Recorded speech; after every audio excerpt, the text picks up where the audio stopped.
Tapakaya Chadamasya Sarvadharmasvarupine Stapakaya Chadamasya Sarvadharmasvarupine Avatara Varisthaya Ramakrishna Yate Nama Asato Ma Sadgamaya Tamaso Ma Jyotirgamaya Mrityormamritangamaya Om Shanti Shanti Shanti. Let us offer our obeisance to Sri Ramakrishna, the Supreme God Incarnate, the embodiment of all religions.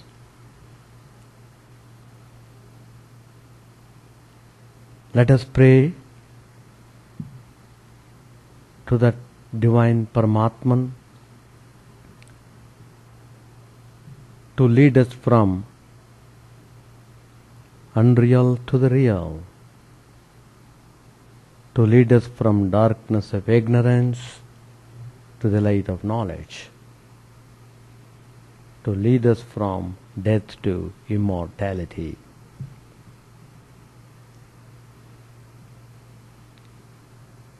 Today's topic, goal of religion.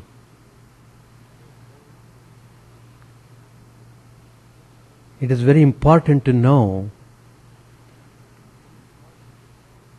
the purpose of religion. Then only you will be inspired to go in that path. Then only you will realize the wonderful glory of reality.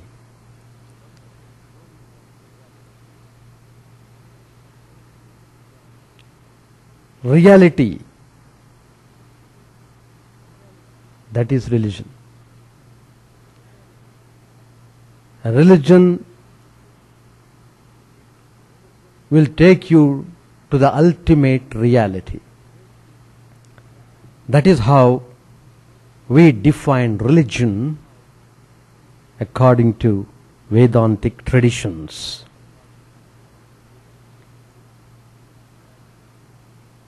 It's not that we have come to this world just to spend some time in enjoying things and then get away from it.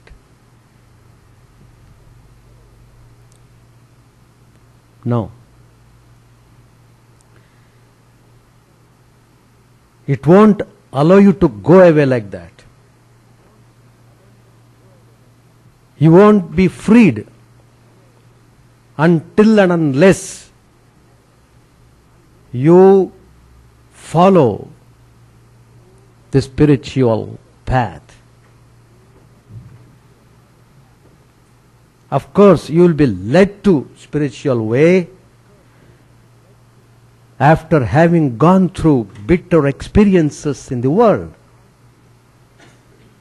Because you will be hankering after peace. Where do you get that peace? Do you get in the material world? You will realize you will not get it there. You will be searching here and there, everywhere. Who can give me peace?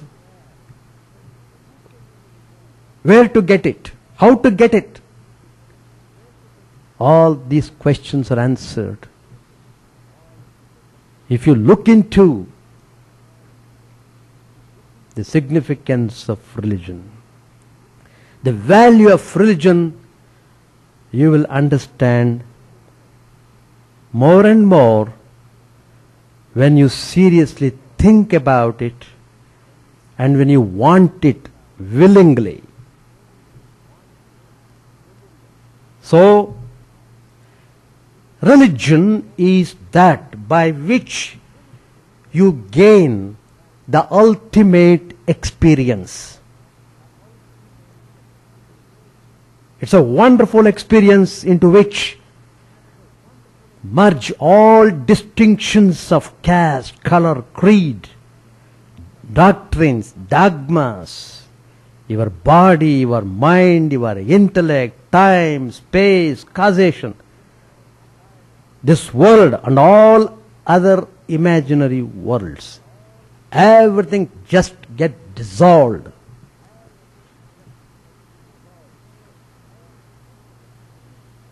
So, any systematic attempt which you undertake to reach that infinite state of being is called religion.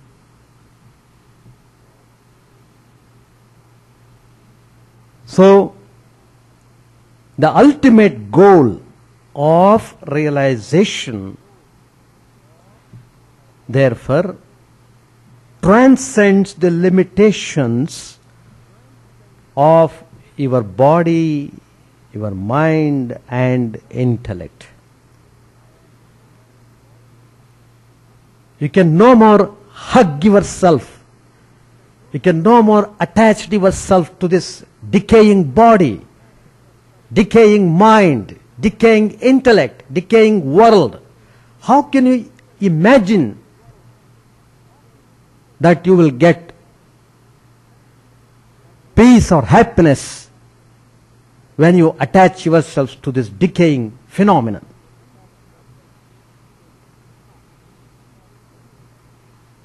So the final experience of religion, it can't be experienced by any of the sense organs. These sense organs are meant for looking outside, looking into the gross things around you. But the ultimate experience, you cannot feel it emotionally by the mind. You cannot rationally conceive it by the intellect. Your body, your mind, your intellect can experience only objects, feelings and thoughts, but not Brahman or the Paramatman itself. To give an example, suppose there is a pair of tongs. It can grasp anything else except the very fingers which hold it. So, Brahman is the subject, not the object of experience. Religion therefore means going beyond the periphery of the body, mind and intellect and becoming one with Brahman, the limitless self which is being called as Brahman, Paramatman. So the Vedanta tells you emphatically that the real self in you is self-effulgent. It doesn't need any other instrument of knowledge to know itself. It means the self knows itself by itself. That's the beauty of it. What we ordinarily experience in this world through these gross senses, knowledge, love and pleasure, they are transacted through the equipment of the intellect, mind and the body. But you can never find satiation in them. As Lord Tennyson wisely puts it, the quest of knowledge is like reaching the horizon. The nearer you get to it, the farther it recedes.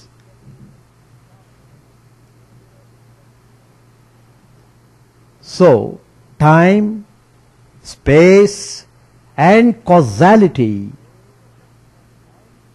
contemplated either from the subjective or objective point of view defy all efforts to discover their nature.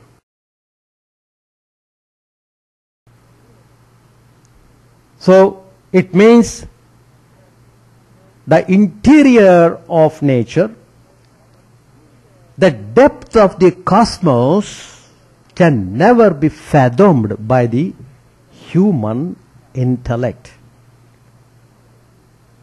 Similarly, love also can never be fulfilled with the human mind. Your mind craves to receive and to give love. This craving is insatiable. The same truth applies to physical pleasures. There is no end to sensual gratification. The more pleasures you seek, the more you enjoy them, the more arise for fulfillment. Hence all happiness sought through the media of your material equipment is relative and partial. So, if you want to have absolute happiness, you will have to go beyond the body, beyond the mind and beyond the intellect.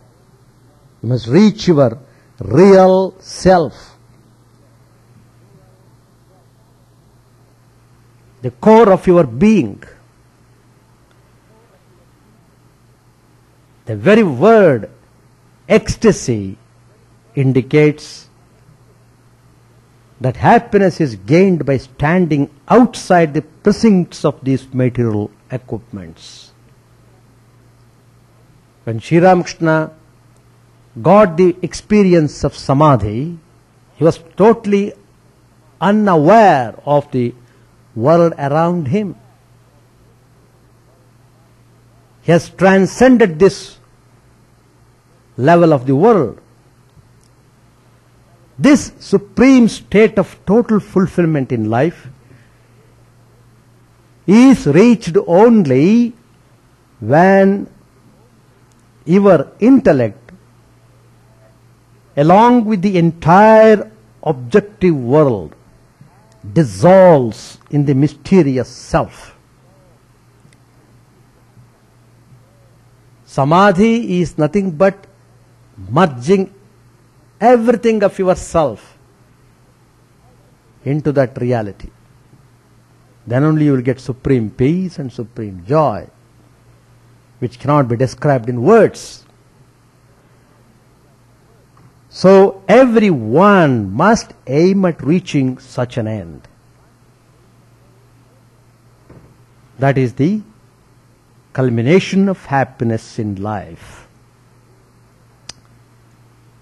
Nevertheless, you devote all your time and energy to worldly acquisitions and enjoyments. The toys and joys of the world can never give you peace, or They can never give you rest. The more you enjoy them, the more you become restless. So where is the end?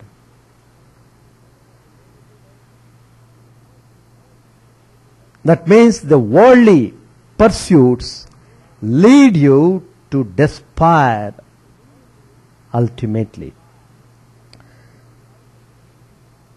It drives you towards confusion. You become confounded. That is the state of experience people ordinarily have in this world.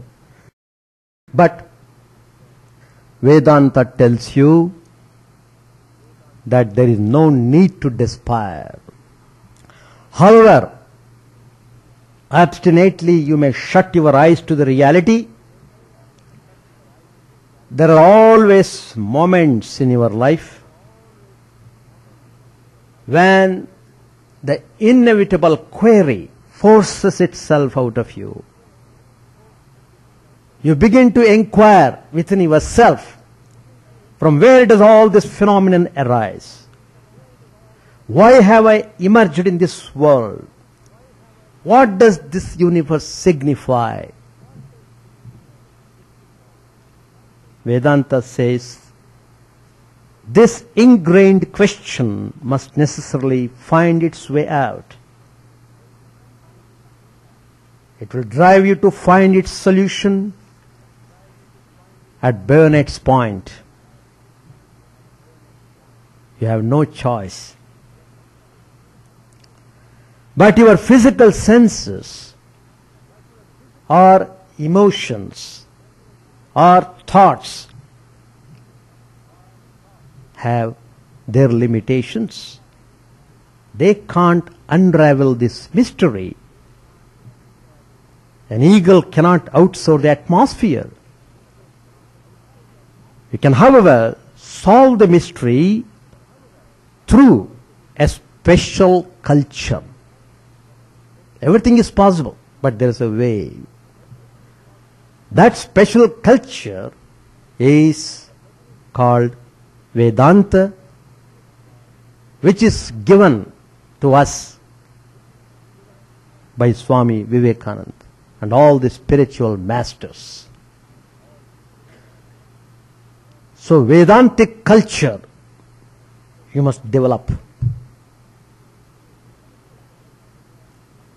In the light of Vedantic knowledge, both the question and the answer get dissolved. Vedanta provides you with the vision of the truth. The truth that lies beyond the activities of the body, beyond the feelings of the mind, reasonings of the intellect. Having gained that vision, you become the Atman itself. You stand above worry and anxiety. Once you have that final experience, you are no more restless, you are no more peaceless. You are always peaceful, you are always cheerful, you are always joyful. It's a wonderful state. That's why you find the holy people who had that realization would be always inspiring. That's why people get attracted to the holy people, because of the special Vedantic culture.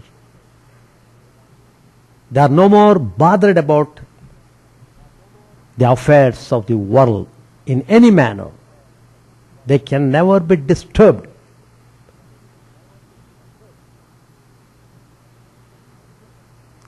Then you become a towering personality of strength and dynamism, of peace and bliss. That's what religion does to you. Now, man is a composite personality of matter and spirit. What are its material components? Body, mind, and intellect. His spiritual core is Atman, his supreme self. He is within himself. The material aspect of man is subject to constant change. Even though you may not desire it, it is bound to change. It doesn't seek your permission. It keeps on changing. You have to learn a lesson. That's the purpose of the world. The world presents before you so that you can learn.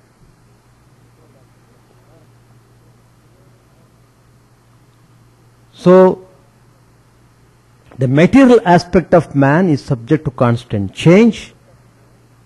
The self remains ever the same, changeless. The body, mind, and intellect, they demand and are dependent upon sense objects, emotions, and thoughts. You observe yourself, each one is full of emotions, full of feelings, full of thought currents. The world is subject to constant change. Change is a law of nature. So do objects, emotions, and thoughts also change. That is their nature. They can never remain stagnant. Your body, your mind, and intellect, therefore, they are caught up in this flux of change. They are affected by the ever-changing world. Because of this constant change, that causes all your agitations and sorrows in life. So, all this is because you identify with your physical body and become a gross physical being. Identifying with anything means becoming one with it. That happens by constantly believing, by constantly thinking and ascertaining that you are it.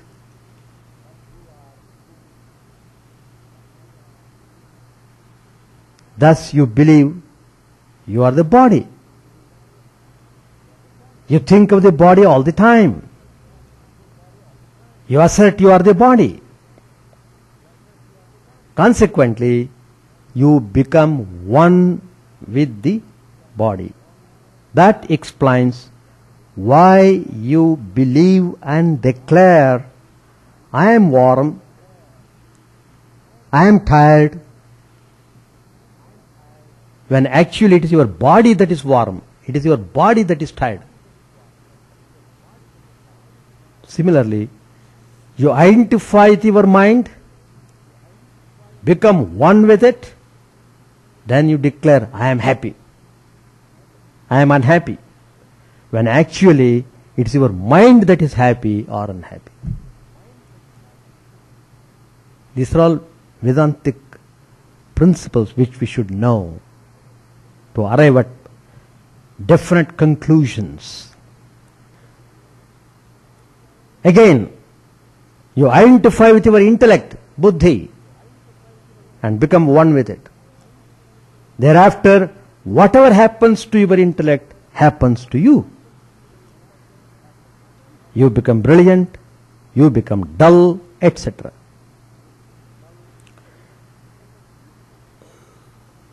Your three personalities, namely the physical, mental and intellectual. They suffer when changes take place in the world of physical objects, emotions and thoughts. Having identified and become one with these personalities, you subject yourself to limitation and suffering of the material world. So, herein comes the significance of religion. The way to get out of your self-inflicted suffering is by directing your attention from the material to the spiritual component in you. Your material component is body, mind, intellect. The spiritual component is yourself. By attuning yourself to your Atman, the self, the light, it is changeless. It is the abode of peace. It is the abode of bliss. You must know you are the Supreme Self. Reflect upon it. Assert it all your transactions in life. In all transactions, assert yourself. You are that Atman. While acting physically, remember you are the self. While feeling emotionally, remember you are that self. Again, while thinking intellectually, remember you are that very, very same self. By such constant practice, you will gain identification with your real self. It is actually meditating on your own self. Deep thinking about yourself. You will regain your infinite being. You will reach the changeless core of your personality. Therefore, you will be in the supreme state of uninterrupted peace and bliss. Thus, religion helps you to achieve that state. It's only through religion you can have that experience of supreme peace and bliss. Atman is infinite. It is all pervading. It is one and the same in you and all living beings. Atman in a saint is the same as that in a sinner. Yet saint and sinner are different from each other because of the difference in their material components. That's very important. It is a material component that is responsible for all these distinctions. Their body, mind, intellect equipments are different. The same Atman functioning through different material equipments manifests as different beings. This phenomenon is similar to that of electricity and its different manifestations. It's very easy to have the knowledge of Atman through this analogy. Electricity, though it is one, that electrical energy power, it expresses it differently through the variety of electrical equipments. The one homogeneous power produces light in a bulb, movement in a fan, heat in a heater, refrigeration in a refrigerator, etc. Your attention at present is upon the material equipments and their functionings. Consequently, you see heterogeneity, plurality, diversity everywhere. That vision gives rise to friction and agitation in your life. Whereas, if your attention is focused upon the spiritual core of beings, if you learn the art of looking at the self in all beings, you recognize homogeneity, unity everywhere. That vision creates harmony, peace and bliss.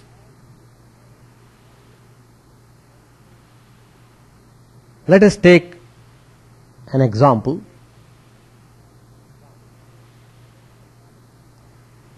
There was a palace. It had number of rooms. They were all fitted with mirrors. The walls and ceilings were also covered with number of mirrors. Once a dog entered the mirror room. It saw hundreds of other dogs on all sides. Because there are so many mirrors, they are all reflecting. It looked up, and some more on the top, because the mirror is attached in the ceiling also. So looking everywhere, so many dogs, the dog was literally frightened. It began to jump. Immediately, it saw all the hundreds of dogs jumped also. Then he barked and scampered about. All the other dogs too barked and scampered. It behaved in this way, pouncing, barking, biting, with so much of excitement, with so much of fear, until it collapsed and fell on the floor. The remains of the dog were removed. After a while, a handsome young prince entered the same room. He looked at all the images. He saw so many beings through the mirror. He realized many hundreds people were himself. He admired himself in all of them. Similarly, there is only one self, and all the names and forms are nothing but reflections of the one self. Thus, if you recognize your own self in the pluralistic manifestations of things and beings in this world, you will be ever at rest. If you consider yourself separate from the rest of the world, you will share the fate of the dog. You will fear that one is going to deceive you, another is going to harm you, another is going to take away something from you, and so on. That means you will be in continual struggle against names and forms which you imagine to be different from you. If you realize this truth, then only you can relax. Understand that everything and being in the world is your own self. Your self is immutable. It is ever free and ever blissful.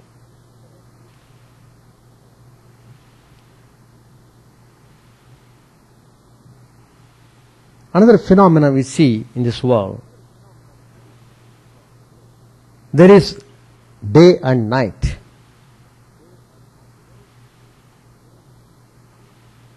But in the sun, all is light. Similarly, in the world you experience day of pleasure and night of pain. This cycle goes on, one succeeding the other. All your lifetime you go through the joys and sorrows of the world. No end to them, no end. But the source of these experiences in life is the inner sun in you. That sun is your own Atman. your all blissful self. That is your original source. That is your ultimate goal of life. Until you realize that your journey is not complete, you will have to be born again and again, pass through all sorts of sufferings and so many things. So, you will have to arrive at the truth. If you do not, you are like the ignorant masses who experience day and night without realizing that the sun above is responsible for it.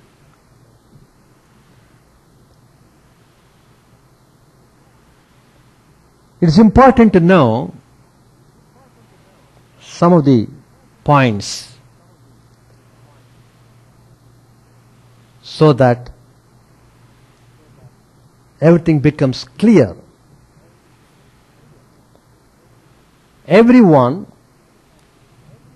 is made up of three mental temperaments, which we call in Sanskrit gunas.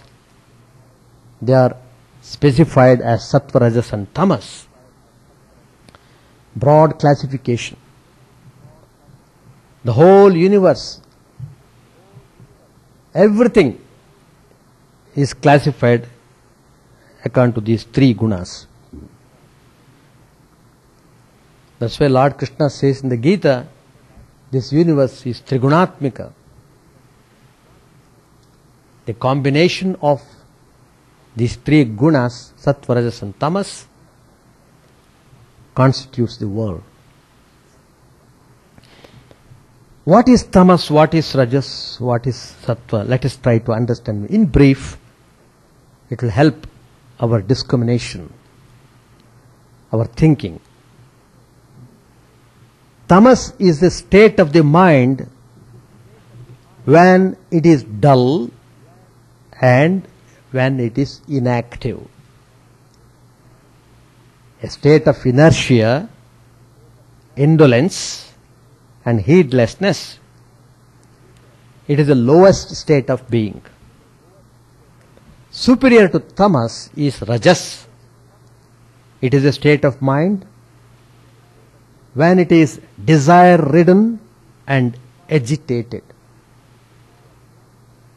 A state of vacillating emotions and passionate activities.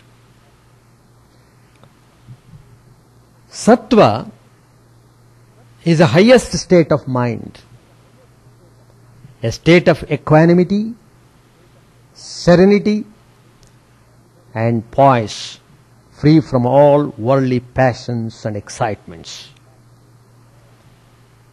Each one is constituted of all the three temperaments. Every one of us has it. These temperaments, mixed in different proportions, account for the variety of individuals in the world.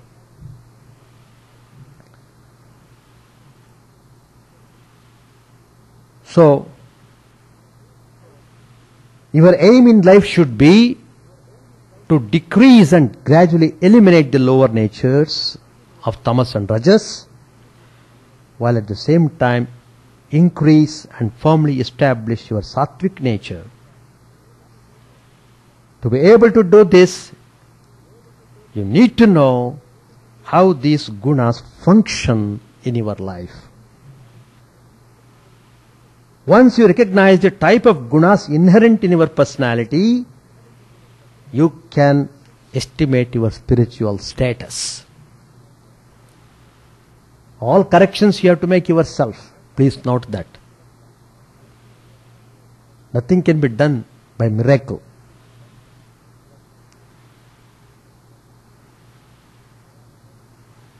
Thereafter, you can direct your efforts to particular aspects of your life which need correction. So, you will have to study your personality, analyze your activity carefully, then take appropriate corrective measures to raise yourself to the heights of sattvic nature.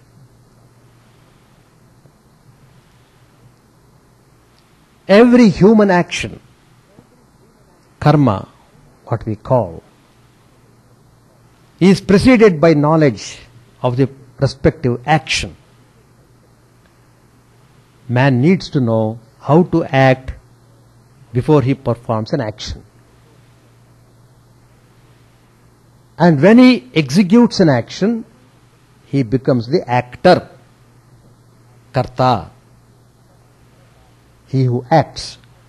Also, the type of action perpetrated by him will depend upon the quality of his discrimination and his firmness or consistency in action.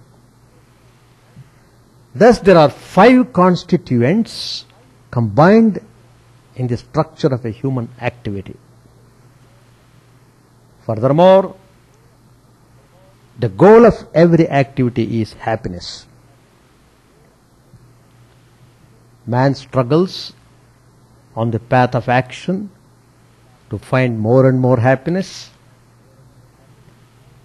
Now, each of the 5 aspects of action and happiness as well can be classified under the 3 gunas, namely tamas, rajas and sattvas.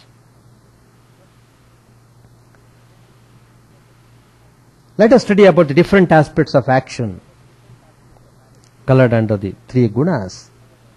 This will help you to define your personality.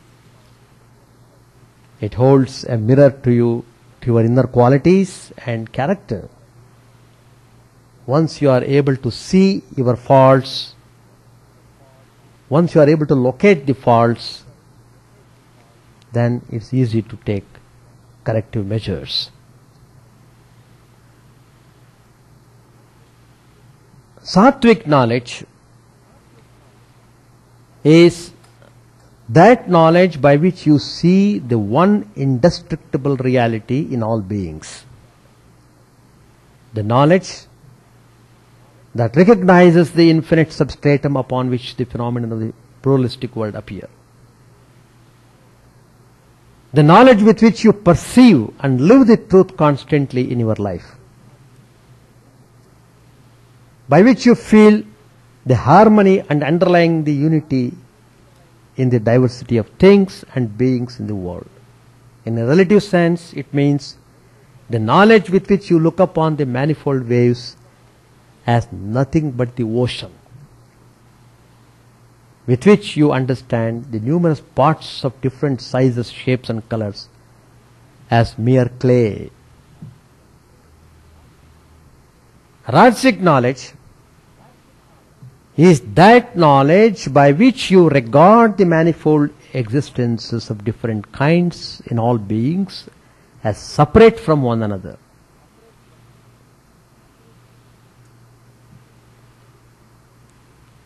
A knowledge which looks at the waves not as the ocean but as individual units separate from each other. A knowledge which regards parts as distinct and different pieces and not as a mere clay. Tamasic knowledge is that knowledge by which you cling obstinately to a part as if it were the whole, without reason, without grasping the reality. A knowledge with a narrow and limited perspective which is steeped in fanaticism, dogmatism and self-arrogance. The knowledge with which you view everything egocentrically and fail to recognize the truth that lies beyond your limited vision. That is tamasic knowledge. Coming to action. Sattvic action is what you undertake as an obligatory duty upon yourself. It is not based upon your likes and dislikes. In other words, you do not perform it merely because you like to do it, nor do you avoid an action because you dislike it. Also, the action does not spring from your clinging attachment to anything, nor of expectation of a profit. When you act selflessly, whatever you ought to do in your life, without a sense of egocentric attachment or anxiety, for enjoyment of fruit, then your action is sattvic. So you have to judge from this standard what type of actions you are doing every day in the life. Rajasic action is that action which you perform with egoism, with much effort, longing for fulfillment of your desires. You do it with an egoistic feeling. I am the doer. Such activity involves considerable stress and strain upon the doer. You are always worried and anxious about achieving and enjoying the fruits of your labor. That gives you a lot of mental agitations and sorrow. Now, tamasic action is that action which you undertake from delusion without regard to your ability or capacity and heedless of consequences, careless and prestige. Such actions produce disaster and misery not only to yourself but the world around you. Indiscriminate and reckless habits of drinking, drugging, gambling, etc. are some examples of tamasic action. Doing excessively. Now, about the actor, he who does it, again there is classification. The sattvic actor is one who is not egoistic, who is free from attachment, who is endowed with firmness and enthusiasm, who is unaffected by success or failure. He doesn't have the egoistic feeling, I am the doer. He understands himself to be only a spoke in the wheel of life. We have seen in the life of Sri Ramakrishna how many times he has said that everything is done by the Divine Mother.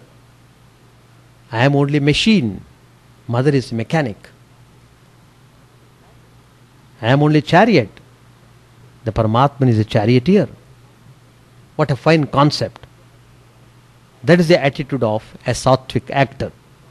He is detached from things and beings of the world because of his attachment to his supreme self.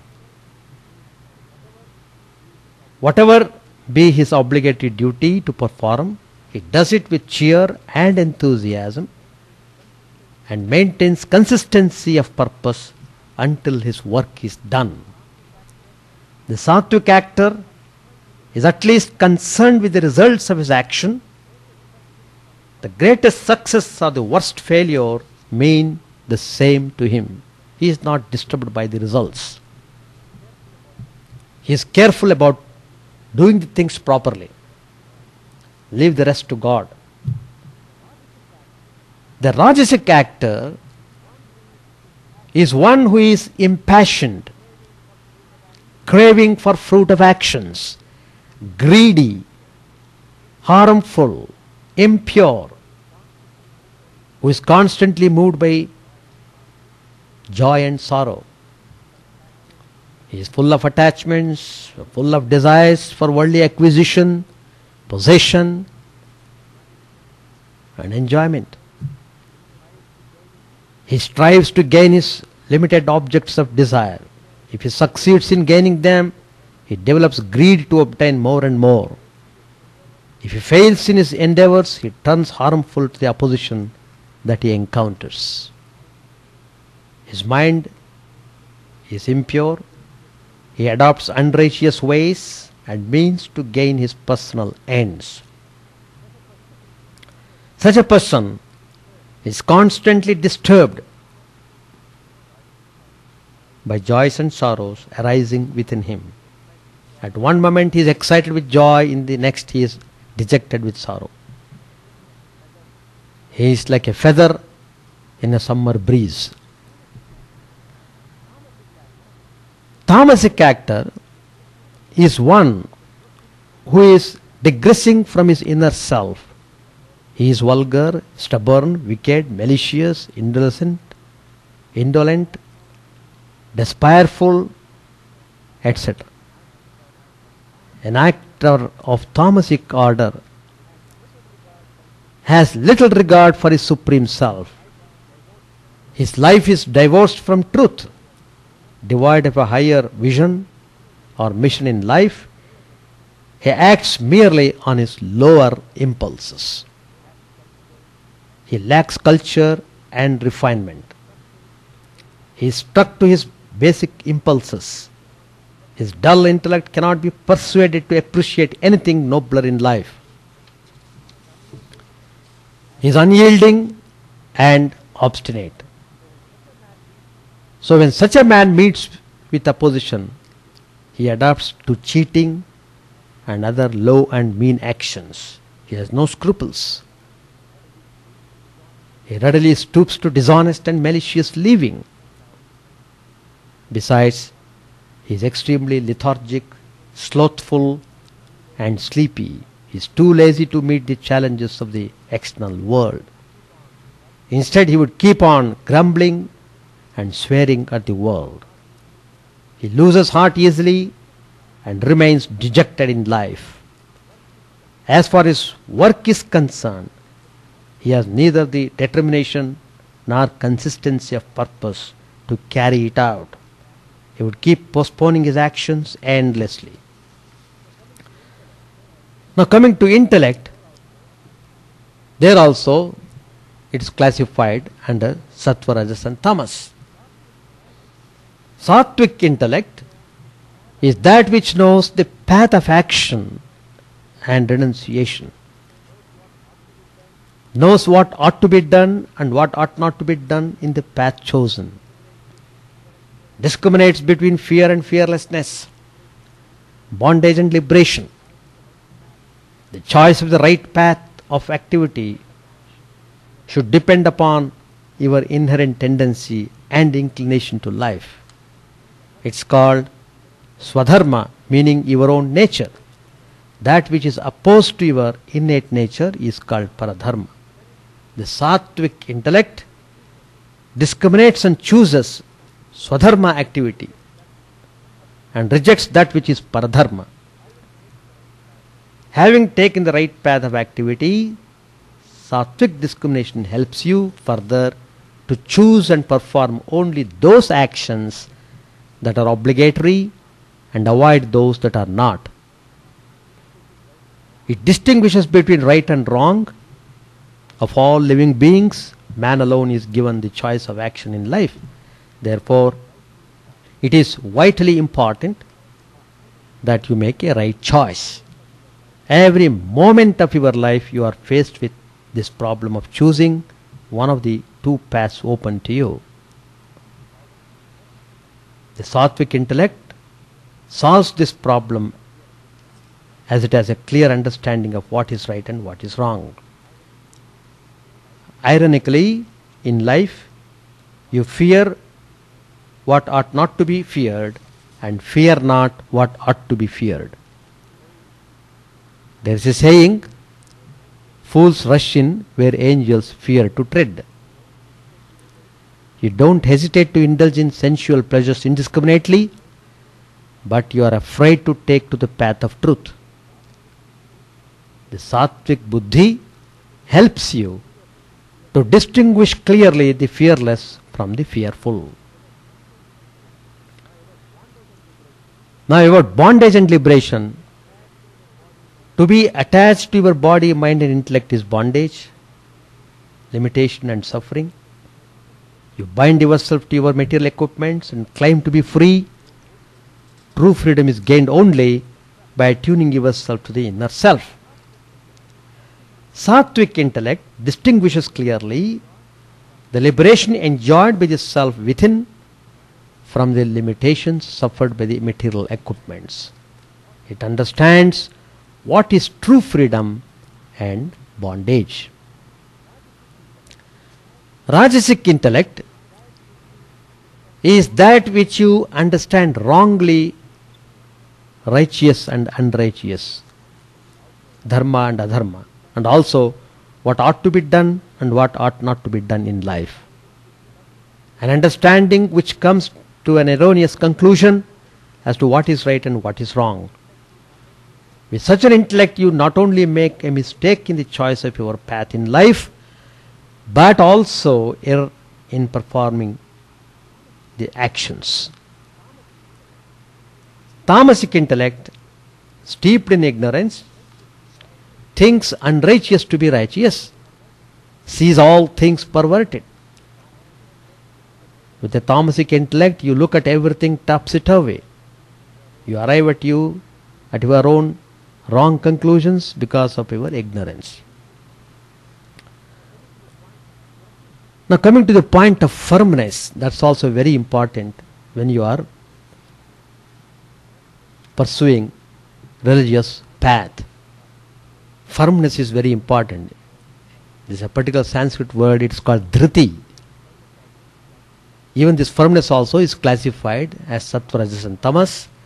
The sattvic firmness is the unwavering firmness in yoga, by which you restrain actions, senses, pranas and mind. It is the determined firmness with which you maintain the vision of the supreme goal of realization and pour out all your efforts in attaining that end. In doing so, you regulate and channelize all the activities of your mind, prana, sense organs and physical body towards the supreme realization. Sattvic dhriti is that uncompromising consistency of purpose with which you negate the worldly entanglements and pursue the real self within. Rajasic firmness is that which, from attachment and craving for fruit of action, you hold fast to duty, desire and wealth. It is consistent and excited pursuit of your vocation. You get into a fever of doing everything with egocentric feeling of doership. With firmness you constantly pursue your selfish desires for acquisition and enjoyment of worldly objects. Again, with similar consistency you hold on to whatever wealth you have already acquired. The consistency with which you engage yourself in worldly pursuits because of your egocentric attachment for them and craving for the enjoyment of fruits is called Rajasic dhriti. Coming to the last portion, Tamasic dhriti, the firmness of this type is a consistency by which out of stupidity you do not abandon sleep, fear, grief, despair and arrogance. It is a consistency of purpose with which you hold on to your dreams and imaginations, which gives rise to fear for the future and grief over the past. Tamasic firmness makes you despair, but at the same time conceited and arrogant, not to give up your foolish views. So like this, we have to see how best we should make use of these material equipments given to us. So we have to develop that Vedantic culture to pursue the goal of religion. The goal of religion is to realize your true self. It's only then you will be able to conquer the world. It's only then you will be able to conquer all suffering. You will be able to have the real joy, the real peace and bliss. It's only when you follow the path of Vedanta, when you resolve yourself firmly towards its realization, when you are able to disidentify yourself with body, mind, intellect, then you will be able to reach that goal of purity and perfection, which makes you ever happy all the time. Thank you. Avavatu sahanau bhunaktu sahaviryam karavavagai tejasvinavadhitamastu ma vidvishavahai. Om Shanti Shanti Shanti.